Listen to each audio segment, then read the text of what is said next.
Hey gamers, welcome back to the channel. So I've been on this secret quest of mine to kind of play these bucket list games that I never really played but always wanted to get around to. We all have a backlog of games, and sometimes that backlog can get very deep, and sometimes we never even get around to those games.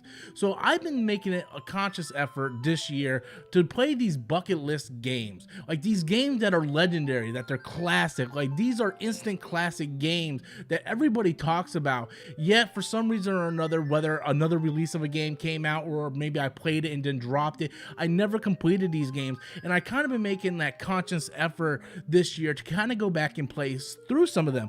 And it kind of started when I played Kingdom Hearts 1 and 2 for the very first time. This is my PS4 copy. I actually played it digitally on Xbox, and I had so much fun with that. And another game that was on my bucket list was the original Dragon Quest game, which was called Dragon Warrior here in the United States. And these were all classic RPGs that I never got around to playing. I'm a massive RPG fan, and I'm a massive Final Fantasy fan. Final Fantasy being my favorite in the JRPG genre. I just love that franchise so much. So after I completed Dragon Quest, and for me, that was a personal quest for me because Dragon Quest was the first JRPG.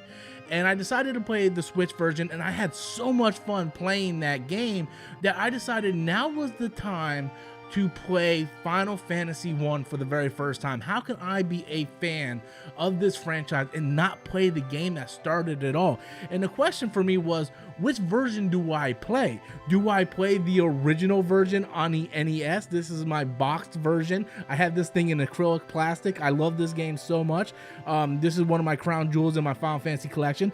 Do I play the PS1 version, the Final Fantasy Origin Collection, which comes with 1 and 2? Or do I play anniversary game with Final Fantasy 1? There was a lot of different options for me to play Final Fantasy, and I decided to go with the Pixel Remaster. Now, I actually started the PSP and got about 5 hours in and just decided I wanted to stream this game. I wanted to play like on the screen, so I decided instead of hooking up the HDMI cable to the Elgato, I decided that I'm just going to pick up the Pixel Remaster. Now, I've been waiting for the Pixel Remaster to come out to consoles. I really wanted to pick it up on the Nintendo Switch, but it didn't look like this was ever going to happen anytime soon, so I decided just to go on Steam, pick up the Pixel Remaster of Final Fantasy 1, and let me tell you, this was a fantastic time. I'm so happy that I decided to play this game after so many years, to finally knock this game off my bucket list. The game is very simplistic, but you can see the stepping stones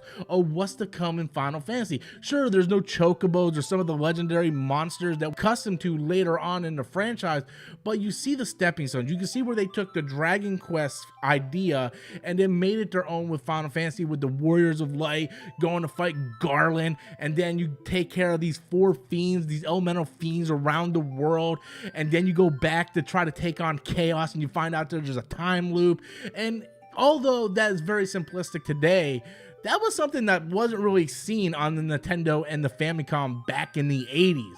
Dragon Quest II, the original Dragon Quest game, was very simplistic, but it had that certain charm because it wasn't something that you've seen. Even great games like The Legend of Zelda was very simplistic, where they only had like a paragraph of text, where Dragon Quest and Final Fantasy really took that storytelling to another level.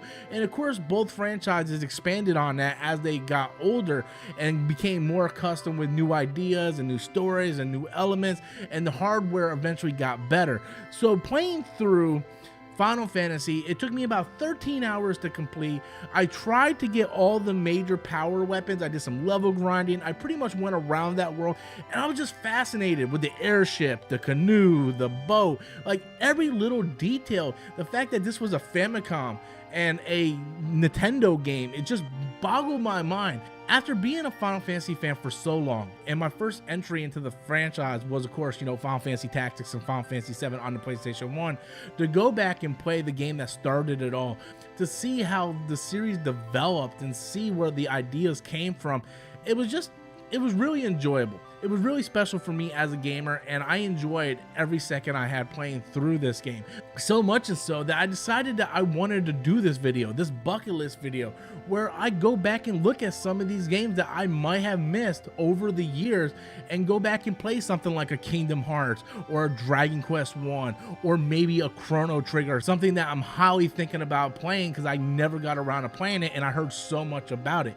I am on a personal quest. I am on a personal quest to complete every Final Fantasy game that I have never beaten, to play some of these great RPGs and some of these other legendary games that people hold on this pedestal that I never was able to complete or even play for that matter. I am on my personal quest. I am on my personal bucket list quest to complete some of these classic games. So I hope you guys enjoyed this video. Hopefully you guys come with me on this journey. And if you have any recommendations, please leave those comments in the comment box below. Until next time, as always, I am Robert Storms, and that's my opinion.